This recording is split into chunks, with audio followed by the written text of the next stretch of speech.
Okay, can anybody tell me what eugenics is before we get started? That was like. Huh? That was like having people like with the right characteristics, like only keeping children with the right characteristics. Yeah, basically controlled human breeding. Yeah. Only certain people are allowed to reproduce. You have to be properly fit, and whoever decides who is fit or not, that's the big issue. Okay? Okay. Mr. Darwin, you don't call him doctor, he did not have any education beyond his college education, which he was actually trained as a minister. Yeah. He wanted to be a country parson so he could go around and collect bugs. So most pastors in the country particularly didn't have much to do during the week, and so they tended to be collectors of one kind or another. But so what do you know about him? Well, first of all, he was a very strong abolitionist. What does abolitionist mean? To abolish slavery. Abolish slavery, yes. He had ties to the abolitionist Wedgwood and Wilberforce families. It was the Wilberforce family that primarily put an end to the slave trade through England. I think his wife was of the Wedgwood family. 2 books. Primary one, On the Origin of Species by Means of Natural Selection, or The Preservation of Favored Races in the Struggle of Life. Preservation of favored races. Now, we'll mention this also later, that Darwin did not discuss human evolution in this first book. He saved that for the second one, which he titled The Descent of Man and Selection in Relation to Sex. Now, he also authored an autobiography, but that just wasn't really scientific. Now, this concept of evolution that Darwin wrote about had indeed been around for quite some time. His grandfather, Erasmus, published what was called Zoonomia in 1794, which brought up this idea of things changing into other organisms. It was an international success, so he wasn't the first. Lamarck published his ideas of evolving by acquired characteristics in 1809. That's 50 years before The Origin was published. At Edinburgh, he went there to become a medical doctor. His father was a medical doctor, and that's what he wanted him to be. Darwin spent more time with transmutationist Robert Grant than his medical studies, which is why he failed in his medical studies and why he ended up going to can't remember if it was Cambridge or Oxford to get his minister's license. Transmutationist, what do you think that means? What's mutation?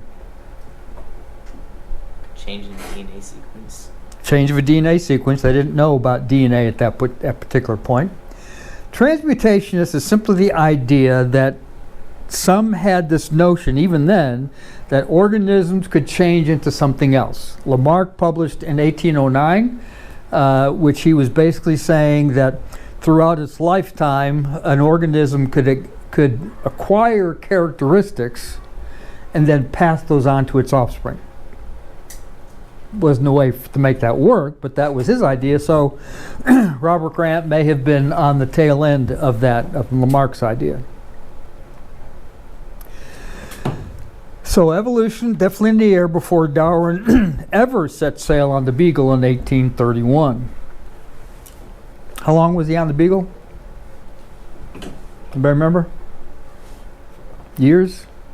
Wasn't it 5? 5 years around the world, 1831 to 1836. Yes. I do wonder why he didn't choose a different breed of dog, like a Dachshund or a Chihuahua. Why the Beagle specifically? I think it was chosen for him. Oh, okay. He insisted that this idea of natural selection was a purely natural process. And this is what ends up getting some of his ideas in trouble, insisting on a natural process.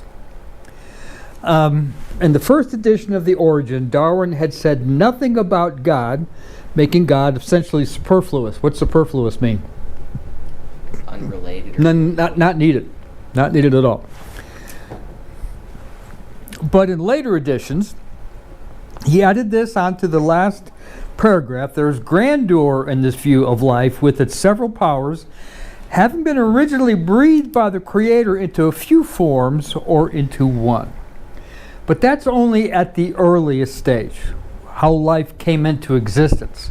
That doesn't say anything about how things changed over time. The natural selection, he taught, would still be a purely natural process. So Darwin resisted all suggestions by Gray, Lyell, and others to include God in some way, shape, or form. So he was quite insistent that this be a natural process. He was a functioning atheist by that time in his life. And he kept when people would come to visit him, he would closet himself away so his wife wouldn't overhear their conversations, because she was, as far as we could tell, a true born-again believer. And he knew this was unsettling to her, so he didn't want her to hear these discussions. I love this. Natural slavery. In the origin, Darwin discussed ant species that naturally took slaves. Now, there weren't slaves of that same species of ant. He called it the wonderful instinct of making slaves. The slaves came from a completely different species of insect, but he called it a wonderful instinct of making slaves. It kind of clues you in a little bit. Even though he's an abolitionist, he called this the wonderful instinct of making slaves. But as I said, human beings were not discussed in The Origin. Descent of Man is where Darwin's views on human progress are revealed. Human progress. Now, this is going to get a bit weird, okay? Darwin always assumed an evolution from savagery to civility. Morality, he said, also evolved, so would the standard of his morality rise higher and higher. What's he saying about savages then? Concerning morality. Very low sense of morality, because it's supposed to get higher to civility. He said, when civilized nations come into contact with barbarians or savages, the struggle is short. Why would it be short? Who wins? The civilized? Civilized nations, absolutely. Except where a deadly climate gives its aid to the native race. Deadly climate. What might that entail, do you think? What's a primary disease in Central Africa? Malaria? Malaria. Now, humans had no exposure to malaria, so they're going to get it full-blown. Others, some of the natives, were able to build up a level of resistance to it.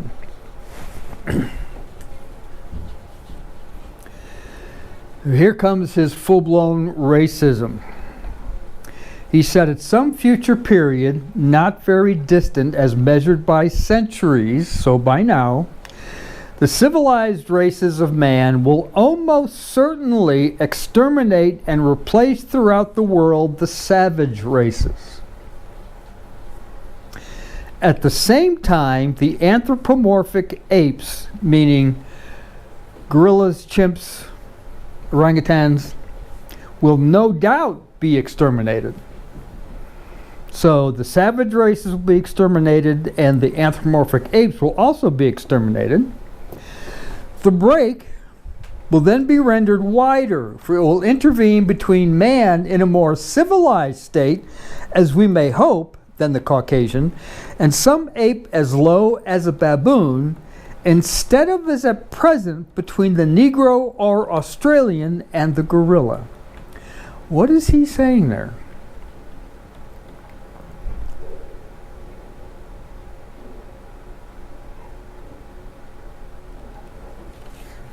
First of all, when you talk about Australia, it was not colonized yet by the English. So what Australians is he talking about? Aborigines, Australian Aborigines, those who were native to Australia. In fact, that's a picture of Aborigines there above the gorilla.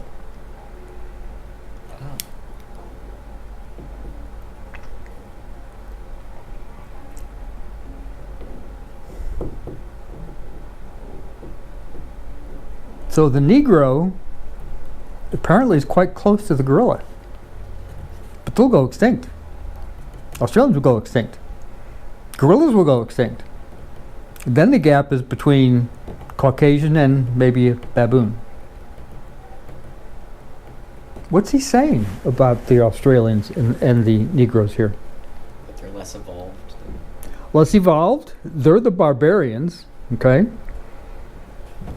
He expects them to go extinct. They'll eventually be replaced. Caucasians, or he hopes something better than the Caucasian, will eventually overtake all of their lands and basically just kill them all. Why would they do that? Why would they just completely destroy these other people?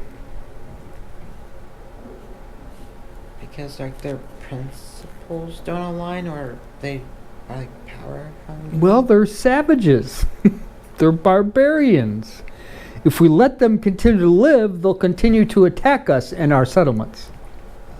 There's no pacifying them, in his opinion. You just have to get rid of them. What do we think so far of Mr. Darwin?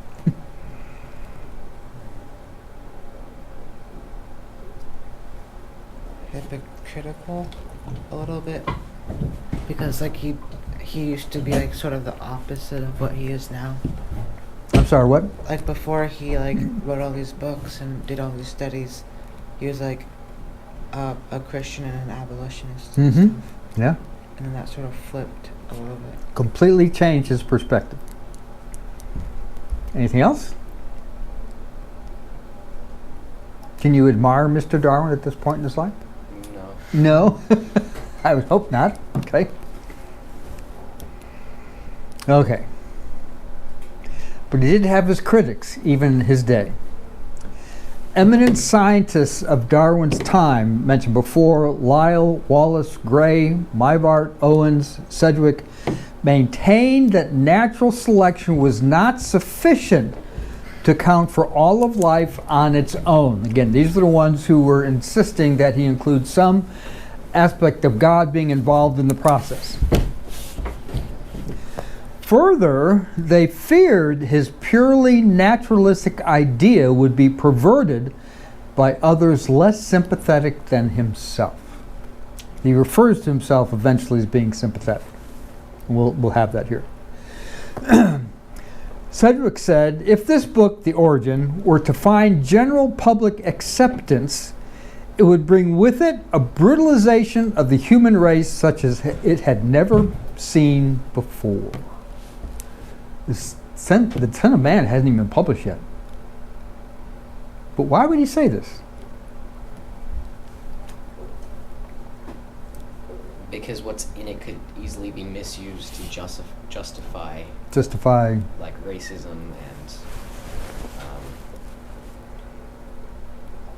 well, again, it's the idea of the purely naturalistic natural selection. No interference from God at all. The whole idea of humans being made in the image and likeness of God was not something he considered at all anymore. Apparently, the barbarians might not have been made in God's image.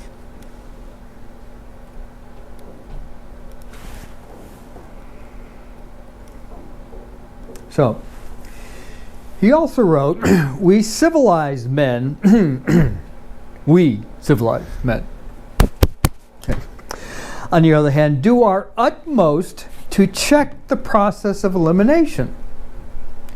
Thus, the weak members of civilized societies propagate their kind. But excepting in the case of man himself, hardly anyone is so ignorant as to allow his worst animals to breed. He says, because we're civilized, we don't do that. let whoever wants to propagate, propagate.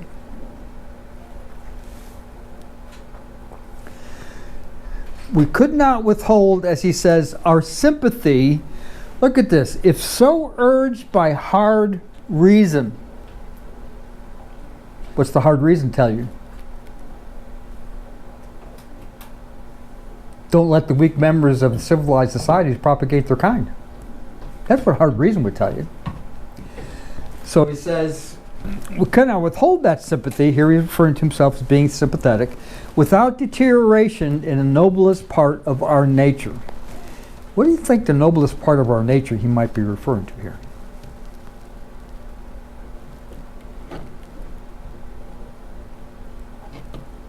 Civilized people? Civilized people, sure, but there's some aspect of our nature which he said is noble.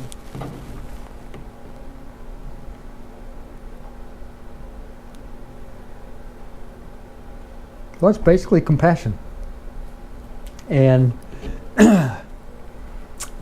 allowing whoever wants to propagate, propagate. And so you're having compassion on those who are the weak members. That was in 1870, Descent of Man. He also said, hence we must bear without complaining the undoubtedly bad effects of the weak surviving and propagating their kind. Ooh. Letting them propagate has bad effects, undoubtedly bad effects. But there appears to be at least one check in steady action, namely, the weaker and inferior members of society not marrying so freely as the sound. How do you think Darwin viewed himself? Weaker, inferior, or sound? Sound. No, he's one of the sound ones, of course. People unlike me. Comment, Sue?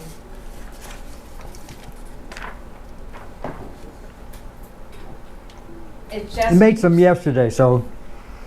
It just keeps getting worse and worse. You know, the pride that he had. I think about, it says in Romans 12, do not think of yourself more highly than you ought. And he sure did. Yeah. This whole idea of the us and them.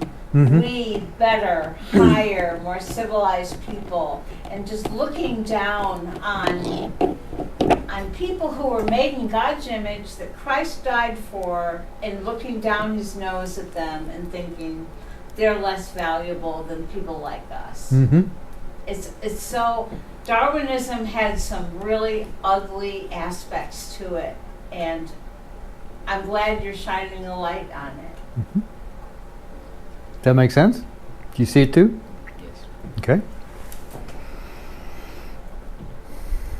Contradiction. Darwin was an unfailing gentleman, the kindest of husbands, a most loving father, charitable to the poor, sincerely and deeply sympathetic to the sick, the dying and the bereaved, and a strong opponent of human slavery. Yet, he claimed originality about evolution, not his own, and insisted on a fully naturalistic version of evolution that has led to a most inhuman legacy. Darwin's half-cousin, Francis Galton, formed the first Eugenics Society. Francis Galton proposed the idea of instituting breeding methods for humans, much like those used for livestock and other animals. And then Darwin's son Leonard succeeded Galton as the head of the Eugenics Society in 1911. So his own son carried things farther than what apparently his dad wanted to.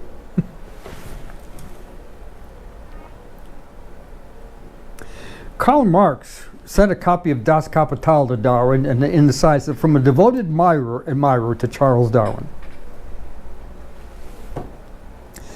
The Russian Leon Trotsky, Darwin stood for me like a mighty doorkeeper at the entrance of the temple of the universe. Wow, that's pretty high praise. Nietzsche, you know who Nietzsche is? English philosopher. For Nietzsche, Darwinism justified one race eliminating another for its own benefit. Obviously, he was racist, and he saw the idea Darwinism justified one race eliminating another. So here you see people beginning to use his idea in a way that he didn't think it should be used. But as he insisted on a purely naturalistic process, this is inevitably what's going to happen. Margaret Sanger, who is the founder of Planned Parenthood, listen to this. The most merciful thing that a large family does to one of its infant members is to kill it. Why would that be merciful? Look at the context now. What kind of family is he talking about? Large family. Already has, who knows what large was to her, 3, 4, 5, 6 kids already. Because they may be struggling to get food and provide. They might not be able to provide for a new one. So it would be merciful to just get rid of it and save it all of that misery. Death apparently wasn't misery.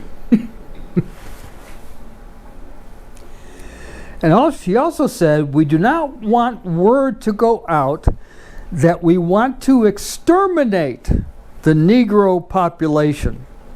And the minister, meaning the black minister, is the man who can straighten out that idea if it ever occurs to any of their more rebellious members. Anybody objects, well, they must be rebellious. We want to exterminate the Negro population, but you don't want that word to get out. George Grant, commenting on this, said, through its 284 pages, her book, The Pivot of Civilization, Margaret unashamedly called for the elimination of human weeds, the cessation of charity. Why do you think the cessation of charity? Let the poor die. Don't help them out. They just need to go away. For the segregation of morons, misfits, and the maladjusted. Okay, who classifies people as morons, misfits, and maladjusted? Of course, Margaret Sanger would have a role in that. And for the sterilization of genetically inferior races. You shouldn't say people. Genetically inferior races. Published today, Grant said, such a book would be labeled immediately as abominably racist and totalitarian. But in the 20s and 30s, you could get away with that. Backing up a slide about the elimination of the Negro population, as she put it. Mm-hmm. If you put Planned Parenthood offices on the map, what you see is that they are targeting black areas of cities. Minority neighborhoods. They want to, the idea behind Planned Parenthood is, let's kill black babies and keep black families from having children. It is so incredibly racist, and it's demonic. Mm-hmm.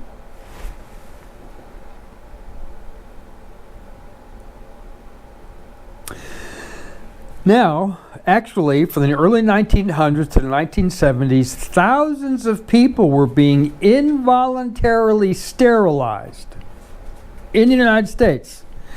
The eugenics movement reportedly claimed close to 65,000 victims in 33 American states. As I said, most of those laws were passed in the 20s and 30s, and some of Hitler's early laws concerning eugenics, he borrowed from these American state laws. Let's do it the way, let's say it the way they did. They're getting away with it. Shouldn't be a problem.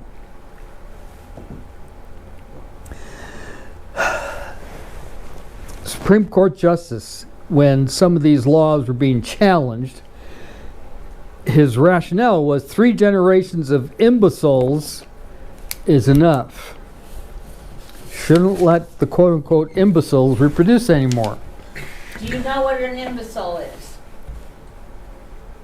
Really stupid person.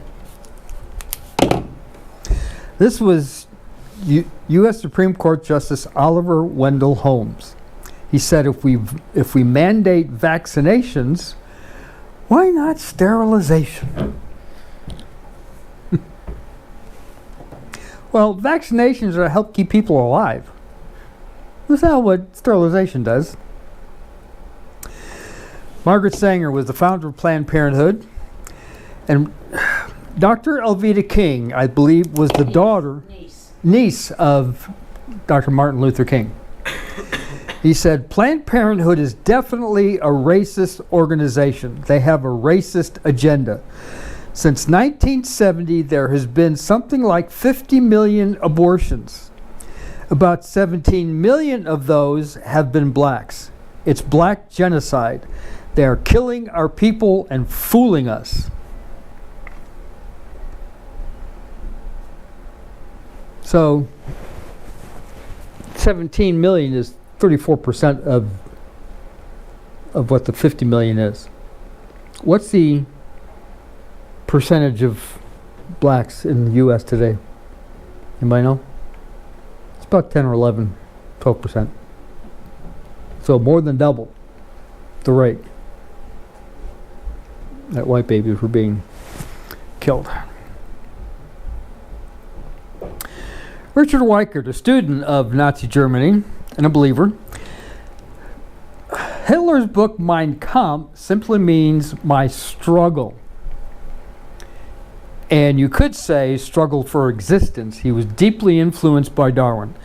Among German historians, Weikart says, there's really not much debate about whether or not Hitler was a social Darwinist. Social Darwinist simply means applying Darwinian concepts and principles to human conduct.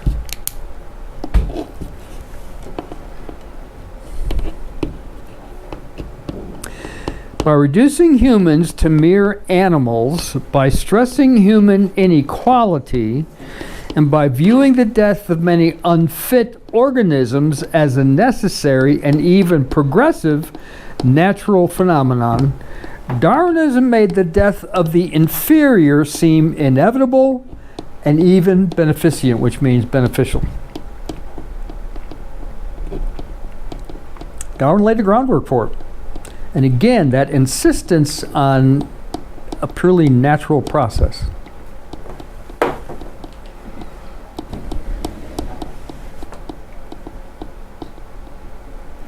Now, I'm going to tell you that the mouths and the words are not in perfect sync. So it may distract you to watch the people's mouths, and you might miss some of it. So you may want to just listen rather than watch. The materialist worldviews of the 20th century took their justification, I think, in an important respect from the evolutionary worldview, that if we are creatures of matter, maybe we should take history into our own hands and engineer human culture. Engineer it in a way that we would engineer a machine. While I would never want to indict a scientific theory for the way that someone may misuse it, I think that views of human nature that lower our estimation of what we are have consequences for how people treat each other. In Darwinism, there's a denial of any intrinsic dignity for human persons. We are the result of undirected natural processes that did not have us in mind. We're the result of a purposeless material process. There is no, we're not intended, there's no meaning to human life. When we die, we rot. So one of the first things that goes out the window with Darwinism is the idea of an intrinsic dignity to human persons. And with that, then that opens the door to all manner of ideologies that are predicated on the idea that essentially meaning is whatever we create, and justice flows out of the barrel of a gun. First of all, if you take seriously that evolution has to do with, the transition of life forms, and that life and death are just natural processes, then one gets to be liberal about abortion and euthanasia. all of those kinds of ideas seem to me follow very naturally from a Darwinian perspective, a deprivileging of human beings, basically. And I think that people who want to endorse Darwinism have to sort of take this kind of viewpoint very seriously. Physicians who are aware of the history of 20th century American medicine harbor some bad feelings towards Darwinists because of eugenics. Eugenics, which was an attempt to breed human beings, it was the darkest chapter of American medicine ever. There were 50,000 people involuntarily sterilized because they were deemed unfit to breed, basically. The two great materialist ideologies of the 20th century, the National Socialist ideology and the Marxist socialist ideology, cited or drew on Darwinism as an intellectual taproot and justified. Do you think there could have been, could there have been Nazism and the idea that one racial group was dramatically superior to another without Darwinism? I don't know, that's hard to say, but I think it would have been much more difficult because, of course, Hitler did specifically justify his ideas by reference to a Darwinian rationale. Heute müssen wir Selbstmusterung halten und abstoßen, was sich als schlecht erwiesen hat. Und deshalb...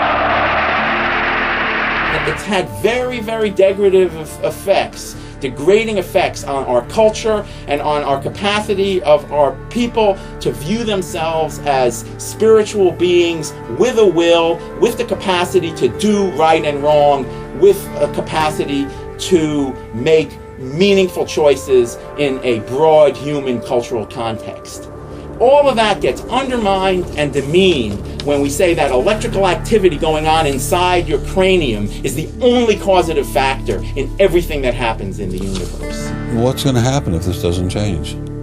Well, I think we're watching it happen, aren't we? We're watching what happens in a culture where people no longer believe that the truth matters, when people no longer believe that self-command and self-discipline are for any other function other than to make money.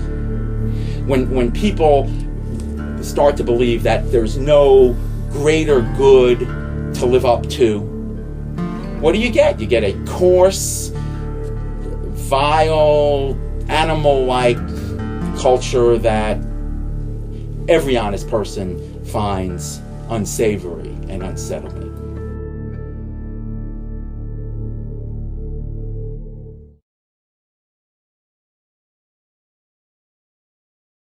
Comments about what was said here? You agree? Yes? No?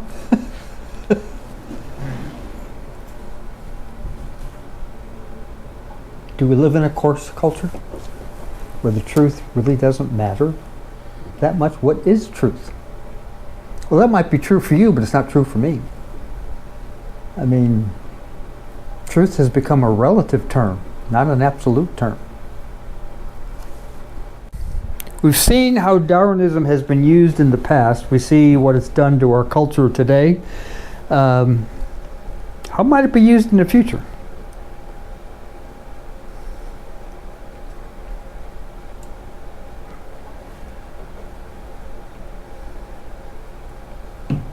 Well, probably like for the racist side of it, like racism today is like much less like tolerable, and like you'll get tons of backlash or just like get in trouble for it. So like that side of it will probably be like not big, or like I don't know, not like it was in the 1920s. Nobody will really like stand up for it and stuff.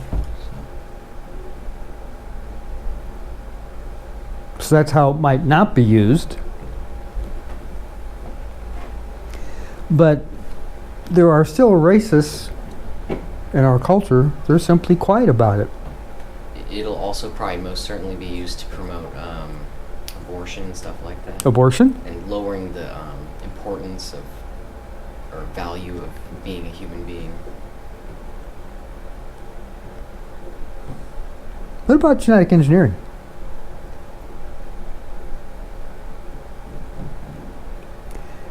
Maybe in order to be fully fit, you need to be engineered. So then you can reproduce if you've been engineered in some way, shape, or form.